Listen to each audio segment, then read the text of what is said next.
cover up by comparing guilt, but at the same time you would try to lift up yourself. And fourth way, another way he says is repression. You try to repress it. You are trying to stuff it down. You are trying to push it down, and you are trying to say, hey, I want to deny it. And I want to tell you, friends, that happens many times when you and I go to God in prayer. What do? You go to God in prayer and you are praying, but you don't feel connected to God.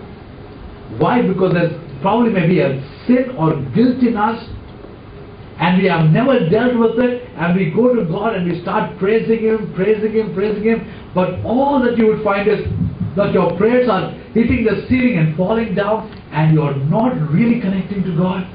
Why is that? I want to take a few moments whenever that happens and just sit and do an analysis of how your life is. And many times you will find, because there is a sense of guilt or guilt which is in your life and you have not sorted out, and you are just trying to push it down. And I want to tell you, friend, it becomes so difficult that you cannot live in denial for the rest of your life when you have guilt in you. Let me ask you, friend, what is that which is bugging your life today? Is it true or is it false? I'm sure if you look into your life, it is true and you've got to deal it. But many times you and I tend to deny it.